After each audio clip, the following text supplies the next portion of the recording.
ഹരേ കൃഷ്ണ. ഭഗവാന്റെ കൃപാകടാക്ഷം കൊണ്ട്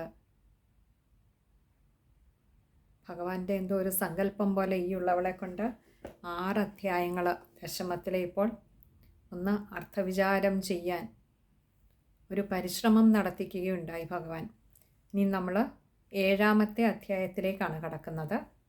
ഭഗവാൻ അതുമൊക്കെ വേണ്ട വിധത്തിൽ നടത്തിത്തരട്ടെ എന്ന് പ്രാർത്ഥിക്കാം. നമുക്ക് നമ്മൾ 7ാമത്തെ അധ്യായം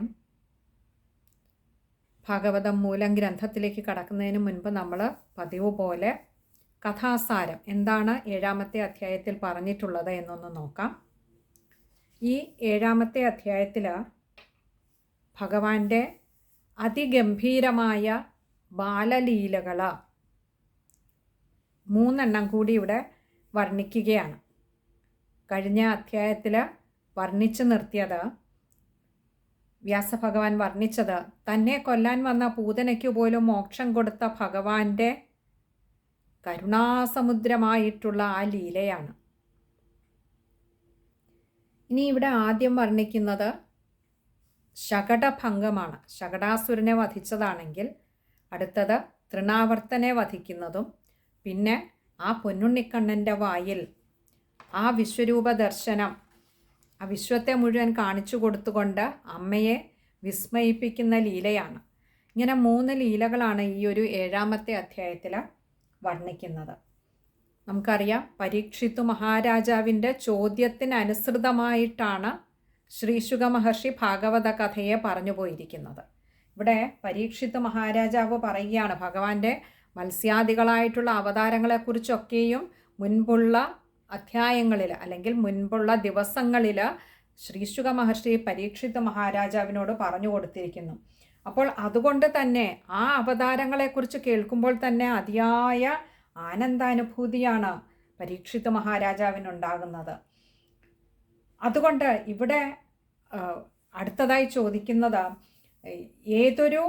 ഏതൊന്നിനാലാണോ ഇവിടെ ആഗ്രഹങ്ങളും വിഷാദവും ഒക്കെ നശിച്ച് ഹൃദയത്തിൽ വിശുദ്ധ ഭക്തിയും അതേപോലെ തന്നെ ഭക്തസംഘങ്ങളോടൊക്കെയുള്ള ആദരവും ജനിക്കുന്നത്, ആ കഥാമൃതം കൂടി കേൾക്കണമെന്ന് പരീക്ഷിത് മഹാരാജാവ് പറഞ്ഞപ്പോഴാണ് ശ്രീശുക മഹർഷി ഈ കഥ പറഞ്ഞു തുടങ്ങുന്നത്. ഇവിടെ ഭഗവാൻ ജനിച്ചിട്ട് 3ാമത്തെ മാസത്തിലെ നക്ഷത്രത്തിൻ്റെ, ഭഗവാന്റെ നക്ഷത്രത്തിൻ്റെ അന്ന്, അഥവാ 3ാമത്തെ പക്കപ്പിറന്നാളിന്, 2ാമത്തെ പക്കപ്പിറന്നാളിന്, 3ാമത്തെ മാസം വരുന്ന 2ാമത്തെ പക്കപ്പിറന്നാളിന്, ക്ഷമിക്കണം, 3ാമത്തെ പക്കപ്പിറന്നാളിന്, 1ാമത്തെ മാസം ഭഗവാൻ 1 മാസം തികയുന്നന്ന് 1ാമത്തെ പക്കപ്പിറന്നാൾ, 2 മാസം തികയുന്നന്ന് 2ാമത്തെ പക്കപ്പിറന്നാൾ, 3 മാസം തികയുന്നന്ന് 3ാമത്തെ പക്കപ്പിറന്നാൾ.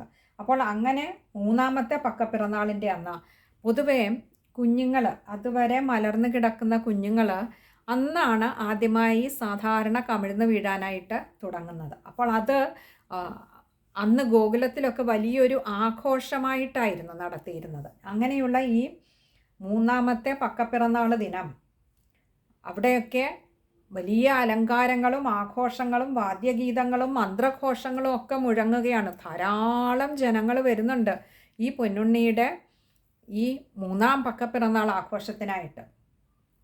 രാവിലെ തന്നെ യശോദാമ്മ ഉണ്ണിയെ കുളിപ്പിച്ച് പട്ടുവസ്ത്രങ്ങളൊക്കെ അണിയിപ്പിച്ച് മയിൽപ്പീലി ചൂടി ആഭരണങ്ങളെല്ലാം അണിയിപ്പിച്ച് അങ്ങനെ ഒരുക്കി സുന്ദരനാക്കി അവിടെ കിടത്തി.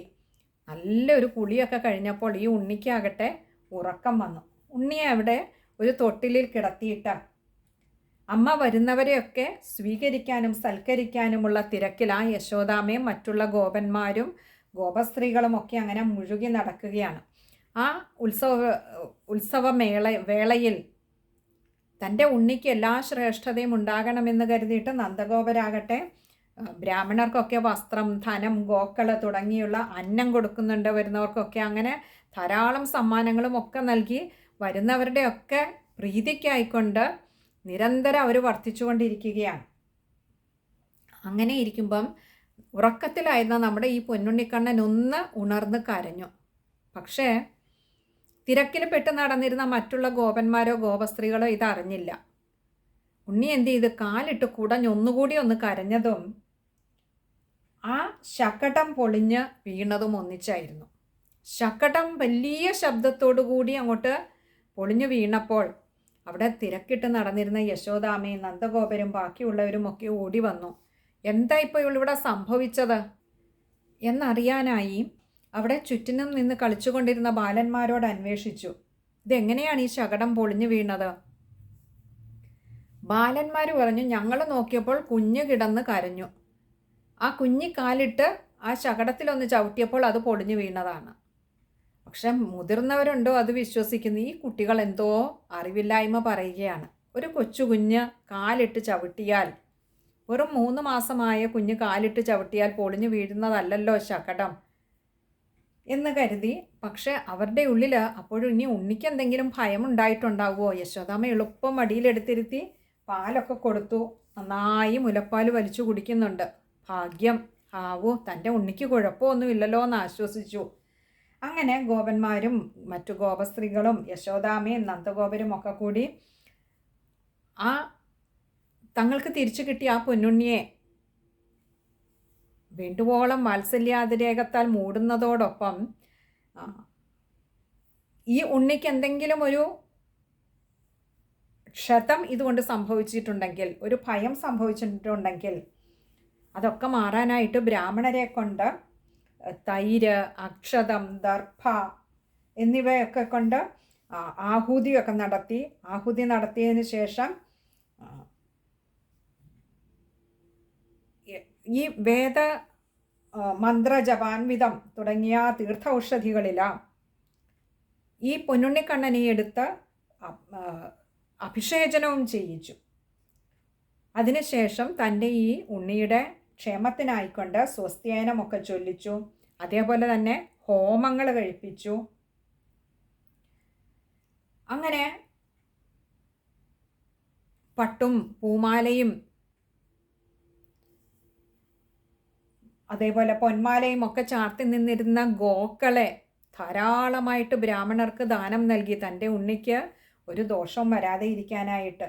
അങ്ങനെ അവരുടെയൊക്കെ അനുഗ്രഹങ്ങൾ ഏറ്റുവാങ്ങി ആ ഉണ്ണി അങ്ങനെ യശോദാമ്മയുടെയും നന്ദഗോപരുടെയും കൂടെ അങ്ങനെ കഴിഞ്ഞു. അങ്ങനെ ഇരിക്കുമ്പോൾ ഒരു ദിവസം യശോദാമ്മ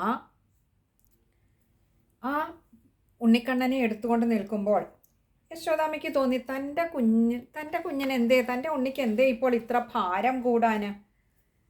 പെട്ടെന്നൊരു ഭാരം കൂടിയതല്ലേ, കൈയൊക്കെ വല്ലാതെ കടയുന്നത് പോലെ. ശരി, എന്നാൽ ഉണ്ണിയെ ഒന്ന് താഴെ കിടത്താം, അല്പസമയം അവൻ താഴെ കിടന്ന് കളിക്കട്ടെ. തനിക്ക് ക്ഷീണം തോന്നുന്നത് കൊണ്ടാവാം ഉണ്ണിക്ക് ഭാരം കൂടിയതായി തോന്നിയത് എന്ന് കരുതിയിട്ട് ആ പൊന്നുണ്ണിക്കണ്ണനെ താഴെ കിടത്തിയിട്ട് യശോദാമ്മ തൻ്റെ വീട്ടിലെ ജോലികളിലൊക്കെ മുഴുകി അങ്ങനെ നടക്കുകയാണ്.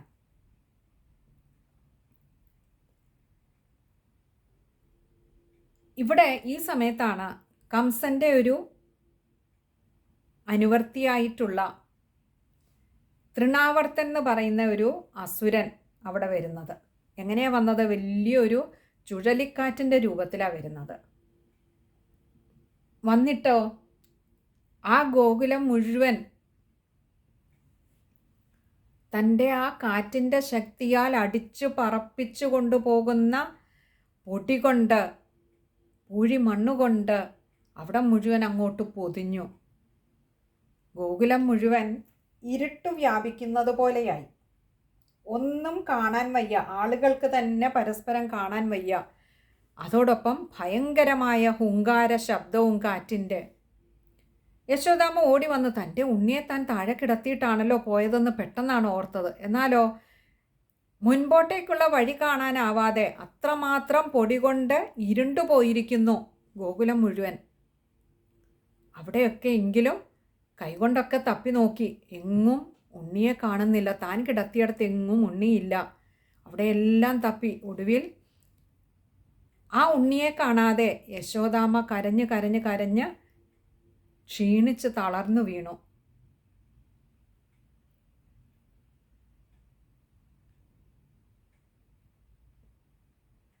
കുറച്ചു കഴിഞ്ഞപ്പോൾ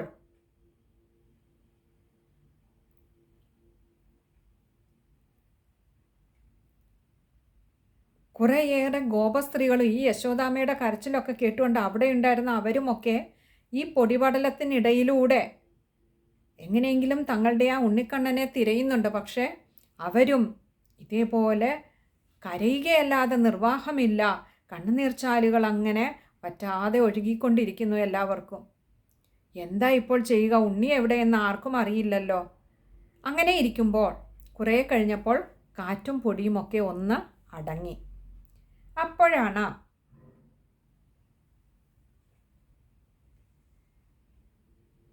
വലിയൊരു അത്ഭുതകരമായ കാഴ്ച അവരെല്ലാവരുടെയും കണ്ണിൽപ്പെട്ടത്.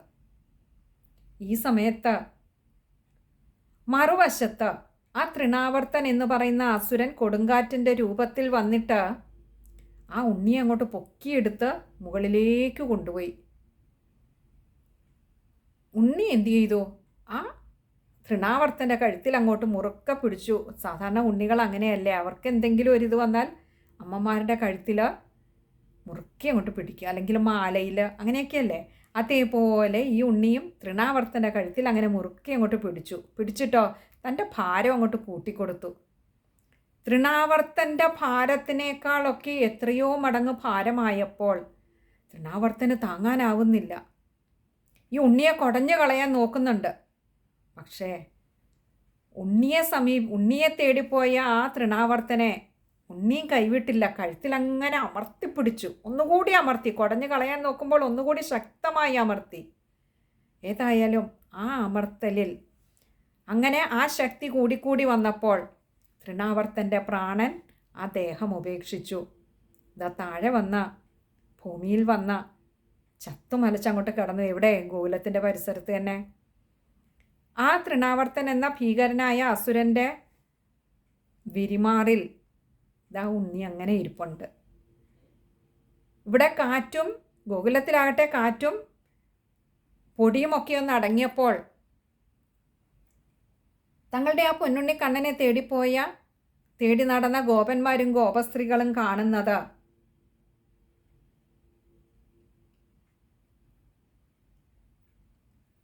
ഈ താഴെ വീണ് ചത്തുമലച്ചു കിടക്കുന്ന തൃണാവർത്തൻ എന്ന അസുരൻ്റെ മാറിൽ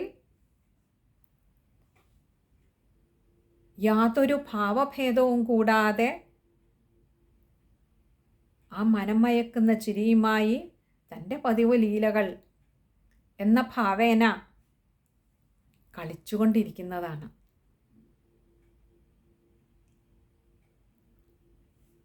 അങ്ങനെ പെട്ടെന്ന് തന്നെ നന്ദഗോപരും മറ്റുള്ള ഗോപന്മാരും ഒക്കെ അസുരൻ്റെ ദേഹത്ത് നിന്നും ആ കുഞ്ഞിനെ എടുത്ത് അമ്മയായ യശോദാമ്മയുടെ കൈകളിൽ കൊടുത്തു. അപ്പോഴും അവരാശ്വസിച്ചു. മുൻപ് പൂതനയുടെ മാറിൽ നിന്നും അടർത്തിയെടുത്തു കൊണ്ടുവന്ന ഉണ്ണിയെ ഇപ്പോൾ ദാ ഈ തൃണാവർത്തൻ്റെ മാറിൽ നിന്നും അടർത്തിയെടുത്തിരിക്കുന്നു.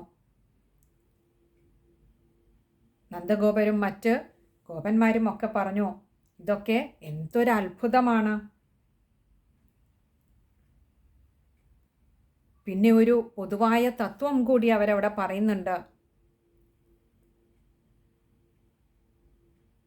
ഹിംസാപരനായിട്ടുള്ളവരെ, മറ്റുള്ളവരെ ദ്രോഹിക്കണമെന്ന വിചാരമുള്ളവരെ, ആ വിചാരത്തോടുകൂടി കർമ്മം ചെയ്യുന്നവരെ തൻ്റെ തന്നെ ദുഷ്കൃതം ഹിംസിക്കും. അതേസമയം ഉത്തമനായിട്ടുള്ള ഒരാളെ തൻ്റെ തന്നെ സൽസ്വഭാവം രക്ഷിക്കുകയും ചെയ്യും. ഇപ്പോൾ ഇവിടെ ഈ ഒരു ഉദാഹരണം നന്ദഗോപര് പറയാൻ കാരണം, നന്ദഗോപര് പറയുകയാണ്, തങ്ങൾ ചെയ്ത ഈ യാഗവും യജ്ഞവും ദാനങ്ങളും ബ്രാഹ്മണ പൂജയും തുടങ്ങിയ സൽക്കർമ്മങ്ങൾ തന്നെയാണ് തങ്ങൾക്ക് അഥവാ തങ്ങളുടെ ഉണ്ണിക്ക് രക്ഷയായി വർത്തിച്ചത്. ദുഷ്ടനായിട്ടുള്ള അസുരനെ തൻ്റെ തന്നെ കർമ്മം നശിപ്പിച്ചതുപോലെ തങ്ങളുടെ സൽക്കർമ്മമാണ് തങ്ങളുടെ ഉണ്ണിക്ക് രക്ഷയായി ഭവിച്ചത്. അതുകൊണ്ടാണ് ഈ മൃത്യുവിൻ്റെ കൈകളിൽ ഇപ്പോൾ 2 വട്ടമായി പൂതനയുടെ രൂപത്തിൽ വന്നു. ഇപ്പോൾ ദാ ഇങ്ങനെ ഒരു അസുരനായിട്ടും വന്നു. തങ്ങൾ കണ്ടതുകൂടി ഇല്ലല്ലോ ഈ അസുരനെ എന്ന് അവരൊക്കെ ആശ്ചര്യപ്പെട്ടു. എന്നിട്ടും ആ മൃത്യുവിൻ്റെ മുഖത്തിൽ നിന്നും തിരികെ വന്ന തങ്ങളുടെ ആ ഉണ്ണി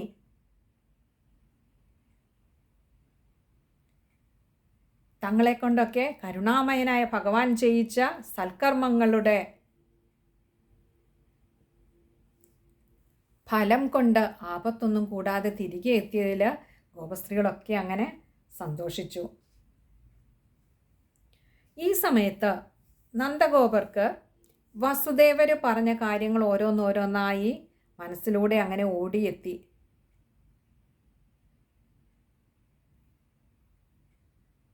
ആ ദീർഘജ്ഞനായിട്ടുള്ള വസുദേവര് അന്നേ തന്നോട് പറഞ്ഞിരിക്കുന്നു, ഈ ഉണ്ണിയെ രക്ഷിച്ചു കൊള്ളണമെന്ന, സൂക്ഷിക്കണേ എന്ന, ആപത്തുകൾ വന്നുപെട്ടുകൊണ്ടിരിക്കാമെന്ന. ഇന്നാണ് താൻ അതിൻ്റെ പൊരുൾ ഓരോ ദിവസവും മനസ്സിലാക്കിക്കൊണ്ടിരിക്കുകയാണല്ലോ. ഇവിടെ യശോദാമ്മയാവട്ടെ തൻ്റെ കൈകളിലേക്ക് തന്ന ആ പൊന്നുണ്ണിയെ എളുപ്പം തൻ്റെ മടിയിൽ വെച്ച് തലോടിക്കൊണ്ട് ആ പാലൂട്ടി. തൻ്റെ ഉണ്ണി പാല് കുടിക്കുന്നുണ്ട്, അവന് യാതൊരു കുഴപ്പവുമില്ല എന്നുള്ള ഓർത്ത് യശോദാമ്മയുടെ മുഖത്ത് ഒരു ആനന്ദ നിർവൃതി. അങ്ങനെ പാല് കുടിച്ചുകൊണ്ടിരിക്കെ കുറച്ചു കഴിഞ്ഞപ്പോൾ ഈ ഉണ്ണിയൊന്ന് ഉറക്കത്തിൻ്റെ ഒരു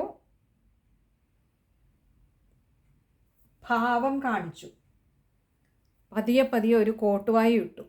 അമ്മയ്ക്ക് അറിയണമല്ലോ, താന് നിസ്സാരനല്ല എന്ന് അമ്മ കരുതും പോലെ വെറും ഒരു ഉണ്ണിയല്ലെന്ന്. നന്ദഗോപർക്ക് ഇപ്പോൾ ഏകദേശം മനസ്സിലാക്കാൻ തുടങ്ങിയിരിക്കുന്നു. വസുദേവരുടെ ആ ഒരു മുന്നേ കൂട്ടി കാണിച്ചു തന്നിട്ടുള്ള, പറഞ്ഞു തന്നിട്ടുള്ള ആ പ്രവചനങ്ങൾ, അതിൻ്റെ അർത്ഥം എന്താണെന്ന് ഇന്ന് നന്ദഗോപര് ഓരോ ദിവസവും ഓരോ സംഭവ വികാസങ്ങളിലൂടെയും മനസ്സിലാക്കിക്കൊണ്ടിരിക്കുന്നു. പക്ഷേ ഇതൊന്നും അറിയാതെ പാവം യശോദാമ്മ താൻ വെറും ഒരു ഉണ്ണിയാണെന്ന് ധരിച്ച് സങ്കടപ്പെടുന്നു. എന്തായാലും തൻ്റെ അമ്മയ്ക്കൊന്ന് കാണിച്ചു കൊടുക്കാമെന്ന് ആ പൊന്നുണ്ണിക്കണ്ണൻ നിശ്ചയിച്ചിട്ടാവാം പാല് കുടിക്കുന്നതിനിടയിൽ ആ കുഞ്ഞു വായ കൊണ്ടൊന്ന് കോട്ടുവായി ഇട്ടപ്പോൾ ആ വായ്ക്കുള്ളിൽ സർവഗ്രഹങ്ങളും സൂര്യചന്ദ്രന്മാര്, വായു, അഗ്നി തുടങ്ങിയ എല്ലാ ദേവന്മാര്, 10 ദിക്കുകൾ, ദ്വീപ്, പർവ്വതം, കാട്, നദി, സപ്തസമുദ്രങ്ങൾ എന്നു വേണ്ട സർവചരാചരങ്ങളെയും ആ പൊന്നുണ്ണിക്കണ്ണൻ്റെ വായിൽ ആ അമ്മ കണ്ടു. ആദ്യം കണ്ടപ്പോൾ ആ സുഹൃതിയായ അമ്മ സത്യത്തിൽ ഭയത്താൽ വിറച്ചുപോയി. അങ്ങനെ പെട്ടെന്ന് കണ്ണുകൾ അങ്ങ് അടച്ചു. തനിക്ക് കാണാനാവുന്നില്ലല്ലോ എന്നോർത്തു. ഉണ്ണിക്കും തൃപ്തിയായി. തനിക്ക് എന്തായിരുന്നോ തൻ്റെ ലക്ഷ്യം അത് സാധിച്ചിരിക്കുന്നു. എന്താ, താൻ ആരാണ്, തൻ്റെ ഉള്ളിലാണ് ഇതെല്ലാം സ്ഥിതി ചെയ്യുന്നതെന്ന് ആ അമ്മയെ ഒന്ന് അറിയിക്കുകയേ വേണ്ടിയിരുന്നുള്ളൂ. അതറിയിച്ചിരിക്കുന്നു. അങ്ങനെ ആ യശോദാമ്മയും പൊന്നുണ്ണിക്കണ്ണനും